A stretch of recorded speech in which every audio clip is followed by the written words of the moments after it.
This boy waking up in the suburbs is our protagonist, Danny. He suffers from a mental illness and often sleepwalks outside. Rebellious Danny dislikes taking his medication, so he secretly stopped for a long time, leading to the return of his sleepwalking symptoms. One night, Danny's mom discovered he had stopped taking his medication. They had a huge argument, and Danny said some hurtful things. His mom, feeling deeply hurt, walked away. Danny, realizing he had gone too far, quietly took his medication and went to sleep. In the middle of the night, Danny, who shouldn't have been sleepwalking again, suddenly sat up. He seemed to hear some kind of call and walked straight out the door, heading to the neighbor's lawn. Not far away stood a creepy man in a rabbit costume who introduced himself as Frank. He told Danny that in 28 days, 6 hours, 42 minutes, and 12 seconds, the world would come to an end. Danny asked the rabbit man Frank why, but Frank remained silent. The scene shifts to the next morning, where Danny wakes up on a neighbor's lawn. He notices the numbers 28 days, 6 hours, 42 minutes, and 12 seconds written on his arm. Danny doesn't think much of it, assuming he scribbled it while sleepwalking. To his surprise, he finds a crowd of police officers at his house. His parents are hugging his siblings and crying silently. It turns out that a plane engine fell from the sky last night and crashed into Danny's room. If he hadn't sleepwalked out of the house, he would have been killed. Danny's parents were deeply relieved to see him return safely. Soon, the police and firefighters towed away the engine. Strangely, they couldn't find any plane that matched it, and even the serial number on the engine had vanished, as if it had fallen from the sky. This incident left the family quite shaken. The parents thanked the gods for protecting Danny and sparing him from harm. The next day, Danny returned to school as usual. His survival story had spread throughout the school, and everyone was very interested. Even the teachers paid extra attention to him. During an English class, the teacher discussed an article titled The Destroyers. It was about a group of teenagers who vandalized an old man's house. Normally, people would think they did it for robbery, but the author clearly wrote that the teenagers found a large sum of cash but burned it instead. The teacher then asked Danny, who had recently experienced vandalism, for his opinion. After a moment of thought, Danny replied, "Destruction is a form of creation. Maybe the teenagers wanted to change the world." Surprisingly, this answer aligned with the author's perspective. At this moment, a girl named Lily walked into the classroom. She was a new transfer student, and her beautiful and youthful appearance immediately caught the attention of all the boys in the class. They all vied to be her desk mate, but the teacher assigned her to sit next to Danny. After school, Danny's dad came to pick him up. While they were chatting in the car, an old woman suddenly stood in the middle of the road. A car accident was imminent, but Danny's dad managed to brake just in time. Danny quickly got out of the car to check on the old woman. He learned that her name was Rose, and she was waiting for a letter. However, the mailbox was empty, leaving her looking very despondent. Perhaps out of loneliness, Rose whispered something strange in Danny's ear. "All life in the world will die alone." Danny didn't take it seriously and went home with his father. He talked to his therapist about recent events, mentioning Frank the Rabbit and the Doomsday Countdown. However, Danny didn't believe it. He thought Frank was just his imagination and the Doomsday was just a nonsensical dream. That night, Danny had another dream. In his dream, a flood submerged the entire school, and he felt a strange calling, slowly opening his eyes. The rabbit man Frank was standing right in front of him. Danny then started sleepwalking, grabbed an axe, and hurried to the school. Without hesitation, he smashed the water pipes, causing water to gush out, mirroring the scene from his dream. The next morning, Danny went to school as usual. However, 2 students who arrived early came back and told everyone that the school was flooded, so they didn't have to attend classes today. The school's mascot at the entrance was also hacked to pieces with an axe, and large characters were spray-painted on the ground saying, "I was forced to do this." Danny didn't suspect himself at all, and walked home as if nothing had happened. But he stumbled upon his beautiful classmate Lily being harassed by some thugs. Danny quickly intervened, playing the hero to save her. Lily, being very clever, asked Danny to walk her home, thus shaking off the 2 troublemakers. On the way, they talked about their dreams. Danny said he wanted to be a writer, so he could save the world through his stories. Lily teased him, saying his name sounded like a hero's and maybe he really could save the world. When they parted, Danny shyly asked Lily if she could be his girlfriend. He didn't have much hope, but to his surprise, Lily agreed without hesitation. After returning home, Danny met with his therapist again. This time, they used hypnotherapy to explore Danny's thoughts. When the therapist asked about Frank the Rabbit, Danny abruptly woke up from the hypnosis. The next day, school resumed. By comparing the handwriting of all students with the words, "I was forced" written on the ground, they aimed to find the culprit behind the vandalism. Danny's handwriting matched the culprit's. The police were highly suspicious of him, but kept it quiet. After school, Danny and his friends sat by the roadside chatting. At this moment, the elderly woman Rose appeared once again in front of the mailbox to check if she had received any letters. But as usual, the mailbox was still empty.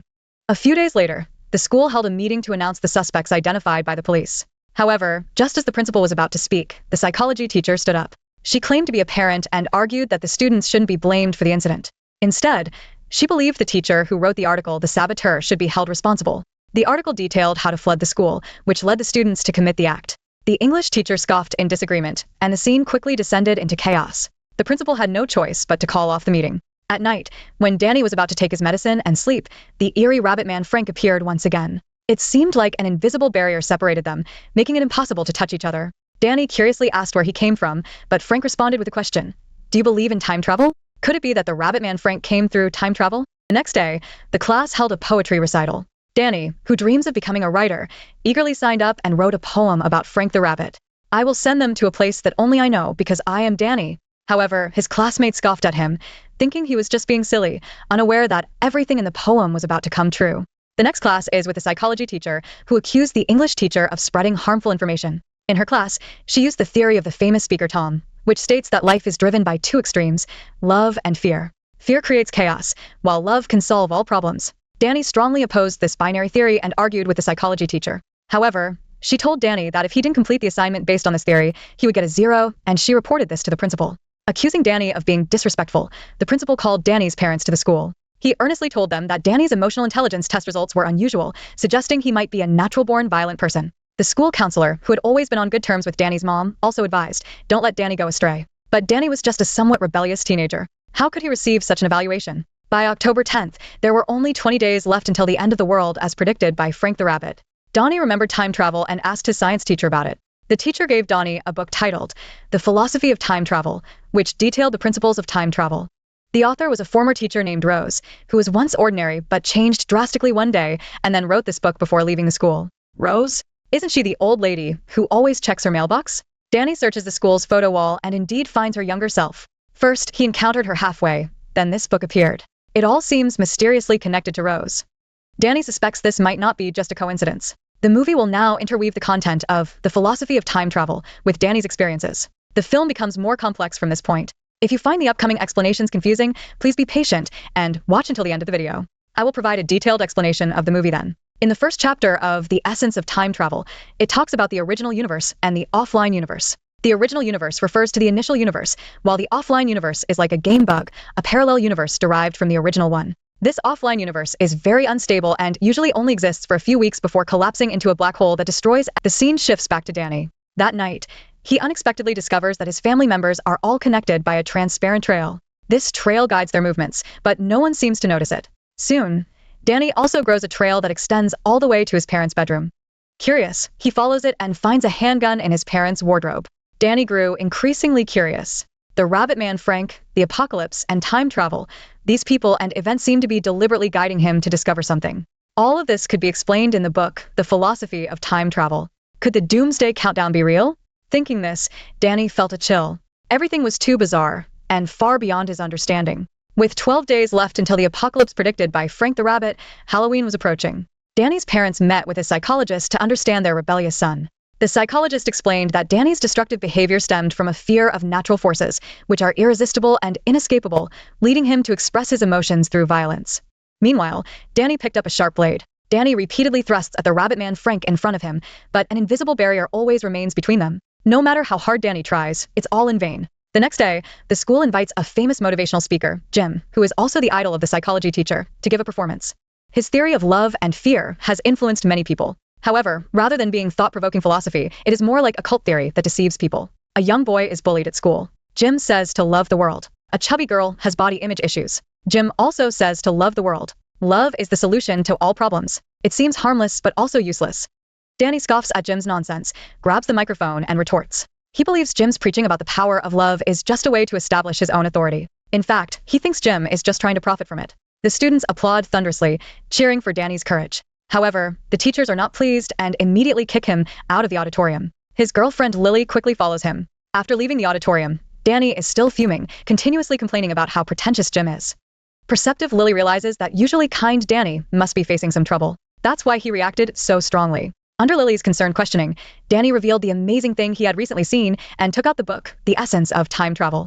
They figured that to solve the mystery, they should go to the source, so they went to the old woman Rose's house. But after knocking on the door for a long time, they received no response. Turning around, they saw Rose standing not far away, staring at them. At that moment, Danny heard the voice of Frank the Rabbit in his head. Write her a letter. After that, Danny read The Philosophy of Time Travel again. This chapter explained several difficult terms. The artifact receiver is the manipulated living. Artifacts are signs of a tangent universe, usually made of metal. Only by returning the artifact from the tangent universe to the original universe can the end of the world be prevented before the black hole forms. The chosen ones are tasked with returning the relic to its original universe. No one knows why they are chosen, only that they are curious and are granted divine powers, such as X-ray vision or control over water and fire. There are two types of controlled beings.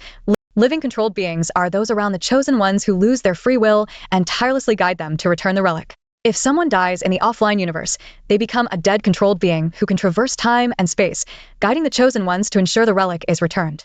If the book's claims are true, the Doomsday Countdown is the countdown to the collapse of the offline universe. Danny is already in the offline universe and has become a chosen one. Everyone around him is a living controlled being guiding him to return the relic. Frank, the rabbit man who traveled through time and space, is the manipulated dead mentioned in the book. But what is the artifact? How will Danny return it to the original universe? What will Danny face after that? Danny pondered for a long time. He realized that his life seemed to be orchestrated by some force, leaving him no room to resist. This made him feel very anxious, tossing and turning all night, unable to sleep. The next day, Danny speculated that perhaps the way to return the relic was through time travel. He sought out his science teacher again to ask about the necessary conditions for time travel. The science teacher told Danny that just like a train needs tracks to run on, time travel requires a wormhole as a track. Danny then asked, "Can people change the future?" The science teacher, however, evaded the question and ended the conversation ambiguously. This made Danny even more curious, but he had to hold back for the time being. Silently, Danny left. On his way home, he found a wallet. It belonged to the speaker, Jim, with his address inside. Danny didn't think much of it, but suddenly, he heard the voice of Frank the Rabbit. "Now you know where Jim lives." That night, Danny took his girlfriend Lily to the movies. Strangely, they were the only ones in the theater. Perhaps at that moment, the rabbit man Frank appeared again. Danny wanted to confirm if Frank was really the dead controller from the book, so he ordered him to take off his mask. Sure enough, Frank's face was a bloody mess, with his right eye swollen and pale, as if severely injured. This confirmed Danny's suspicion. Just as he was about to ask more, Frank told him to pay attention to the screen. Danny looked over and saw a twisted circular tunnel. It was a wormhole.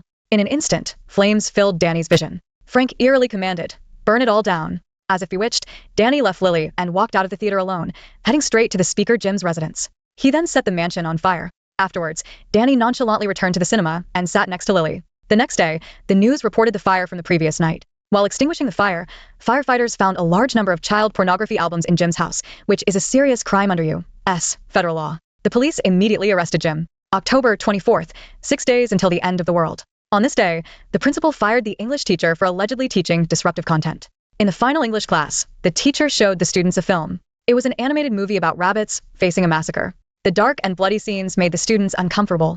After the screening, the teacher asked the students to share their thoughts. Danny believed that rabbits have no emotions and are just lowly creatures that reproduce constantly in their short lives. However, Lily argued that the rabbits are a metaphor by the author, representing people in reality being oppressed by society. The English teacher added that perhaps only a savior or a divine miracle could save these besieged rabbits. Meanwhile, the school was selected to go to Los Angeles for a competition. Everyone was excited about it, except for the psychology teacher, who was not happy at all. Her idol, Jim, was about to face trial, and she firmly believed in his innocence. Determined to defend Jim, she decided to attend the trial the next day. However, she was also the team leader for the school's competition. If she went to the court, she would miss the competition. In desperation, the psychology teacher approached Danny's mom, begging her to take the team to Los Angeles. Danny's mom was reluctant, but under the psychology teacher's moral pressure, she reluctantly agreed. In the evening, Danny wrote a letter to the old Lady Rose. He has now figured out his situation as a recipient, but he still has many doubts about time travel and the relics that need to be answered. On Friday, Danny arrived early to the classroom. The English teacher, who was about to leave, was sitting there and had written the word cellar door on the blackboard. Curious, Danny asked about its meaning. The teacher explained that cellar door is considered the most beautiful phrase in English. That night, the psychologist used hypnosis on Danny again. This time, Danny confessed to flooding the school and setting the fire, even laughing proudly as he spoke. However, he believed he had to commit these crimes to repay Frank for saving his life, thinking it was all God's will. Hearing this, the psychiatrist became very anxious and pressed for more details about Frank, but Danny suddenly woke up from the hypnosis. As soon as he opened his eyes, Frank suddenly appeared before him. A powerful pressure overwhelmed Danny, forcing him to his knees. The psychologist placed a hand on Danny's shoulder and spoke like a devout preacher. "The sky is about to break, and when it does, all rules will cease to exist. Only your choices and the people around you will remain. If there is an apocalypse in this world, it is only your personal end." Under the gaze of the psychologist and Frank, Danny understood everything. The powerful force controlling his life might be God, and God's purpose in guiding everyone was not just to make him return the holy relic. He must sacrifice his life to ensure the stability of the original universe. Danny pushed away the psychiatrist and stood up. He felt no excitement about saving the world, only an overwhelming sense of fear and loneliness. The next day was the last day before the end of the world. Danny's sister received her acceptance letter. She was going to Harvard. With their mother in Los Angeles for a competition, his sister decided to throw a party to celebrate. The siblings invited nearby classmates and neighbors, including Danny's girlfriend Lily. While everyone was dancing and celebrating, Danny and Lily were being intimate in a room, missing a call from Danny's mother. She left a voicemail saying she would be taking a flight home tonight. After their intimate moment, Danny led Lily to the living room. But then he saw big letters on the fridge saying Frank was here. Could the rabbit Frank have been here? At that moment, Danny noticed trails on his classmates, guiding their movements. There was also a long trail crossing the clouds, leading straight to the sky, as if something was about to pass through. Danny realized that the relic was about to arrive through this wormhole, but everything about the apocalypse remained mysterious. To uncover the truth, Danny and Lily rushed to the old woman Rose's house. However, Rose, who was usually at home, was nowhere to be found, and a word was written on the door. Danny was sure that this was a clue left by the English teacher and Rose, who were both living controllers. There must be clues in this house that reveal the truth. But when he opened the door, two thugs rushed in, dragging Danny and Lily out of the house, ready to teach them a lesson. Just then, a car turned the corner and headed their way. Suddenly, Ross, who had been missing, appeared in the middle of the road. The driver, caught off guard, swerved sharply but accidentally ran over Lily, who was lying on the ground, killing her instantly. The driver quickly got out of the car to check the situation. He was wearing a creepy rabbit costume. Then the driver took off the headpiece, revealing Frank's face. But he was perfectly fine, with no wounds on his face. A surge of intense anger rose in Danny's heart. He grabbed the gun and pulled the trigger. The bullet instantly pierced through Frank's right eye. Frank collapsed to the ground, lifeless. The elderly woman, Rose, standing nearby, stepped forward. In a low voice, he told Danny, "A storm is coming. You must hurry." It was then that Danny realized that both the tracks and the words on the door were meant to lead him and Lily to the house, resulting in Lily's tragic death. In a fit of rage, Danny shot and killed Frank. All of this was just to ensure Frank's death in the offline universe, turning him into a manipulated body to guide Danny in returning the relic. Fate is so ruthless that it even caused the innocent Lily to die, just to put Danny on the path of the receiver.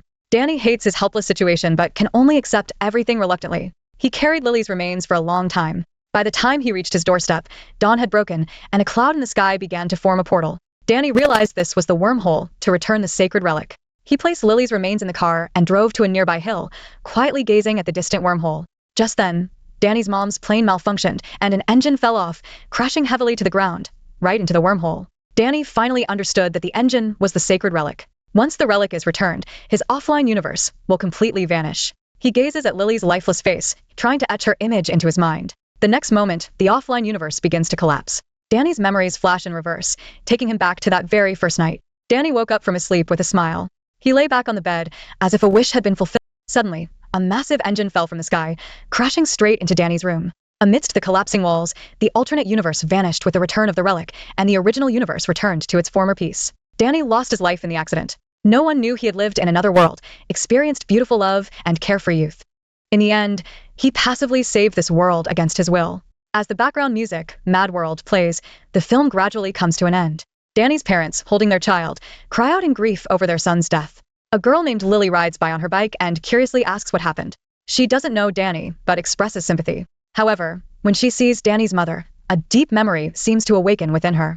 Unconsciously, Lily waves to Danny's mom. The film ends here. At this point, some viewers might still be confused. So let's start from the beginning and thoroughly analyze this religious film with a soft sci-fi exterior, Donnie Darko, which harbors immense sorrow. It's worth mentioning that although the movie's title includes the word illusion, this might just be a far-fetched interpretation by the translator. The original title of the film is Donnie Darko, which is the full name of the protagonist. Unlike Dead End or Stay, where the characters experience bizarre near-death fantasies, Donnie's experiences in this film are real.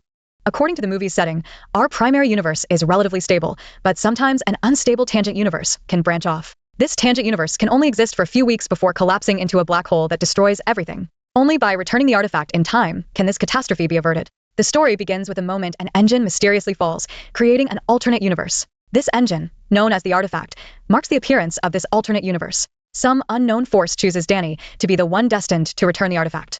Using the manipulated body of Frank, it pulls Danny out of the room where he was supposed to die under the engine. The sequence of 28 days, 6 hours, 42 minutes, and 12 seconds is the time limit for the existence of the alternate universe.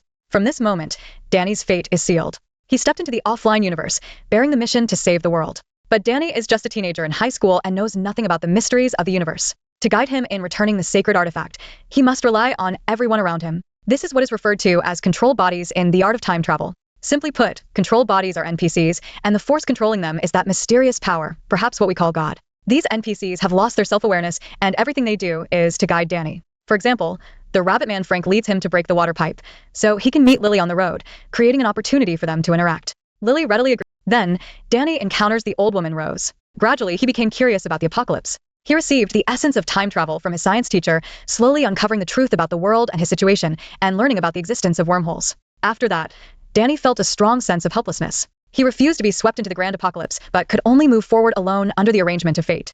First, he burned down the house of the speaker gym, forcing the psychology teacher to hand over the responsibility of leading the competition to Dan's mom. Because of this, his sister hosted a party at home. Danny, following the hints from the cellar door, broke into Ross's house but was overpowered by thugs, leading to Lily being run over by Frank. In a fit of rage, Danny killed Frank. This is how Frank became a time-traveling death entity, guiding Danny's actions in the past after his lover's tragic death. Danny finally despaired of his fate. He realized that no matter what, he couldn't escape his predetermined path. Whether it was passionate love or vibrant youth, it was all just part of a script arranged by the gods. Danny gave up resisting and accepted his tragic destiny. Amidst the thunderous roar of the falling engine, he ended his tumultuous yet unknown life. After the offline universe vanished and the original universe stabilized, no one remembered what happened in the offline universe. Even Lily, who loved Danny, the boy who was forced into a massive disaster and ended up saving the world, quietly disappeared. At the end of the film, Danny wakes up from a dream and then turns over to continue sleeping. The director leaves us with an open-ended conclusion. Perhaps Danny still remembers everything that happened in the offline universe, but he has completely given up resisting and chooses to face death calmly. Or maybe he has forgotten all those twists and turns and simply laughs at an absurd dream, welcoming the end of his life in complete ignorance.